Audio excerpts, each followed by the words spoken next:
Արդյոք Հայաստանում Վրաստանի դեսպանությունը հենց այն մարմինն է, որ պիտի լուծում տա խնդրին։ Իհարկե ոչ։ Դեսպանությունը այդ մարմինը չի։ Դեսպանությունը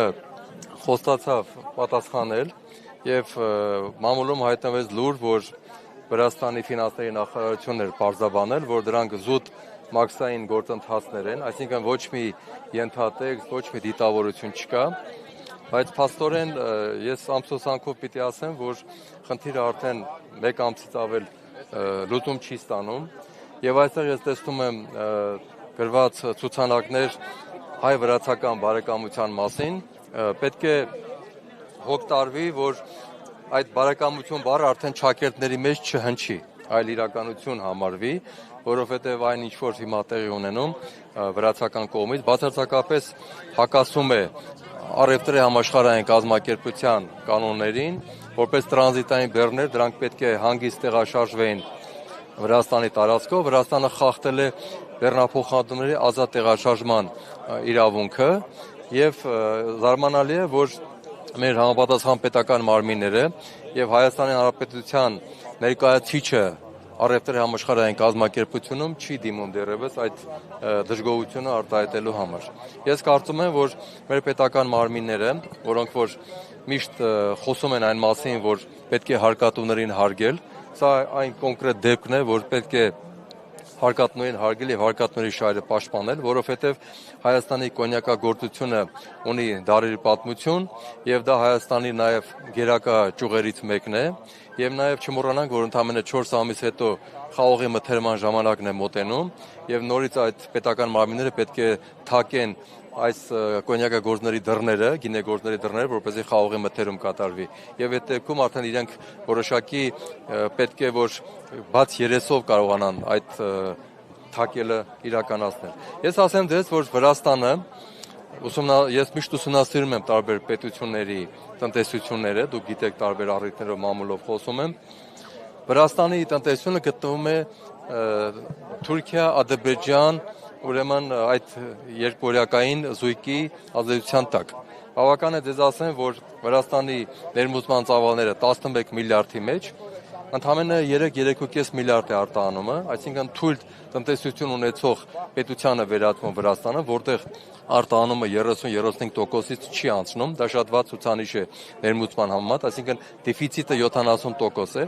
Դրան պլյուս առաջին գործընկերը Թուրքիան եւ Ադրբեջանն են միասին վերցրած 3 միլիարդ դոլարից ավել։ Երկրորդ տեղում արդեն Ռուսաստան եւ այլ երկրներ։ Հետեւաբար Վրաստանը կարծում եմ, որ հաճոյանալու համար նաեւ ես չեմ ուզում սա քաղաքական հնչողություն ունենա, բայց հարկադրված եմ ասել, որ սա հաճոյանալու նաև առիթ է, որ նա փորձում է թուրք-ադրբեջանական այդ երկօրյակային զույգին հաճոյանալ, եւ երկրորդը, որ նույնպես հետաքրքիր է եւ կարեւոր է ուշադրություն դարձնել։ Վրաստանը արտահանում է մոտավորապես 250 միլիոն դոլարի գինիներ եւ կոնյակ։ Կոնյակը ընդամենը կազմում է 1.5 միլիոն շիշ։ Շատ փոքր թիվ։ Հայաստանի արտահանման ծավալը կոնյակների կազմում է 20-25 միլիոն շիշ։ Այսինքն թվում է թե շատ փոքր թիվ է, բայց Վրաստանի այս գործելակերպը եւ առավել որ նա վերցնում է մեր արտահանողների փաստաթղթերը ուսումնասիրում է, նա տեսնում է կոմերցիոն գաղտնիքները, որ ռուսական ընկերությանն է վաճառվում, ինչ գնով է վաճառվում, ինչպիսի բաղադրություն ունի տվյալ կոնյակը, որը վաճառվում է այդ գնով։ Եվ այդ ամբողջ ինֆորմացիան ես ենթադրում եմ, որ վաղամիսօր փոխանցելու են իրենց կոնյակագործներին եւ փորձել են այս շուկան խաթարելով գրավել այս ճանապարհ։ Սա տերոր է, տնտեսական տերոր է ուղղակի Հայաստանի կոնյակագործության հանդեպ։ Այսինքն նախորդ շաբաթ այստեղ հավաքված կոնյակագործները, որոնցից հատուկ են բոլորը չէ, բայց մեկու մեջ այդ անհանգստությունն ունեին, որ գուցե իրենց խմիչքը մինչև տեղ հասնի ադրբեջանական խմիչքը այդ դարակաշարերը զբաղեցնի, դուք համարում եք հիմնավոր։ Վրաստանը 4 բրենդով կոնյակներ է վաճառում, արտադրում, Ադրբեջանը նույնպես ունի կոնյակ։ Իհարկե նրանց կոնյակները որակով շատ կտրուկ զիջում են եւ տարբերվում են, բայց չի բացառվում, որ եթե Ադրբեջանը անդադ գրովում է մեր հանքարդյունաբերության վրա, շրջակա միջավայրի պատճառաբանություններով, Վրաստանի միջոցով էլ հիմա գրովում են մեր կոնյակագործության եւ խաղողագործության վրա։ Աղամիսօր եթե այդ խաղողը չմթերվի, դուք պատկերացրեք ինչպիսի դժգոհություն պետք է լինի գյուղացիների, ֆերմերների կողմից եւ նաեւ դա կարող է բերել կոնֆլիկտի կոնյակ եւ գինի վերամշակող արտադրողների եւ ֆերմերների միջև, քանի որ նրանք հարկադրված են նելու չմթերել, քանի որ իրենք չգիտեն թե ապագան ինչպես է լինելու, եւ այսօր շատ գործարաններ ունեն, որ պատրաստի իրենց մեքենաները բեռնված են, չեն կարողանում արտահանել այս քաշքշուկի պատճառով։ Ես կարծում եմ, որ նաեւ պետք է Հայաստանը դիմի ԵԱՏՄ-ին, ինչու, որովհետև որպես ԵԱՏՄ անդամ պետություն եւ բեռները հիմնականում առաքվում են դեպի ԵԱՏՄ, մասնավորապես հատկապես Ռուսաստան, բեռի տերը Ռուսաստանն է վերջին հաշվով, ստացողը։ Ես կարծում եմ, որ այս երկու ճակատով առևտրի համաշխարհային կազմակերպություն եւ ԵԱՏՄ պետք է զրուցել։ Վրաստանի դեսպանությունը կարծում եմ ոչինչ չի անի, իրենք այսպես խորհրդավոր կեցվածք են ընդունել եւ որևէ ասելիք չունեն։ Բայց մեր պետական մարմինները չպետք է լռեն, պետք է կտրուկ լինեն եւ այսօրվա միտինգը ես ողջունում եմ ինչով, որ սա նաև աջակցություն է մեր պետական մարմիններին, որտեղ մեր պետական մարմինները իրազեկված են, բայց իրենց ոչ ակտիվ եւ լռելի վիճակը ցույց է տալիս, որ իրենք տիրապետում են իրավիճակին, գիտեն իրավիճակի ինչ է, ենթադրում են որտեղից է հարվածը գալիս եւ չեն ուզում հավանաբար իրենք դա քաղաքական մակարդակով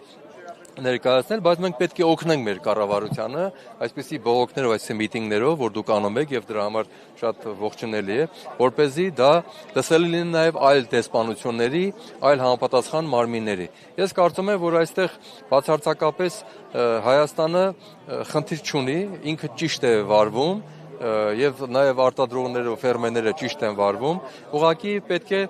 լսելիությունը դարձնել նաեւ պետական մակարդակով, որովհետեւ միայն այսպես միտինգների մակարդակով խնդիրը կարող է ձգձգվի եւ ինքը իրան մարի։ Հնարավոր է, որ մի երկու օրից մարի, բայց դա